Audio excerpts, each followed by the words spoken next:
When should you ask for a reference? So this week I had a client that is insistent that they want to ask for references from potential candidates of a role before they even have their first interview.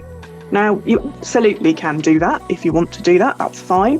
But I would advise that you don't. And there are two reasons for that. You are better off requesting references once you have either made an offer or you are about to make an offer to somebody. That is because, number one, potentially those potential candidates don't want their current employer knowing that they are looking at alternative roles or alternative employers, and you could potentially lose a fantastic candidate because they're too scared that their current employer is going to find out that they're thinking about leaving.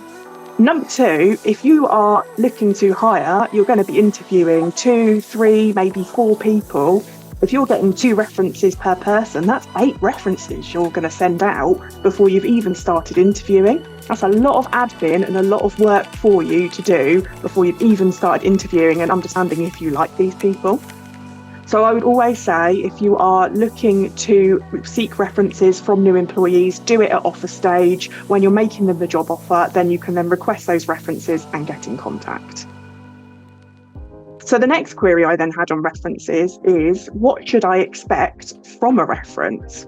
Our client had sent out a reference request for a potential new employee, and they'd sent out quite a long questionnaire with things like standard job title, start date, end date, reason for leaving. But they also wanted to know any absence records. Do they have any disciplinary records? What is your personal view on this person? And they were quite shocked when they got the references back and none of those sections had been filled out by the previous employers. It made them feel a little bit uneasy about the candidate. The realistic thing is that companies do not provide that kind of level of information anymore. It might happen occasionally, but 9 times out of 10, you are only going to receive a factual reference. And within a factual reference, it is going to state name, job title, start date and end date, and that is it. You are generally not going to find much more information than that.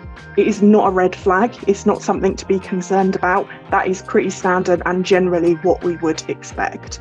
You can of course ask any questions you want in a reference if you want to, but I think just be aware that potentially those questions or those queries are not going to be answered, and that generally is sort of a data protection thing, and that is why it's standard that we only really give out factual references. There's one thing I just want to add to that, which people are often surprised about, is they don't have to give you a reference. There's no legal requirement to give a reference. It's nice, so don't become one of those employers who don't do it, because you might be impacting on that person's ability to move on in their career. Or I would strongly advise you don't let an employee go, and just because an employer has ignored your request for a reference, because there is no legal requirement for them to do it.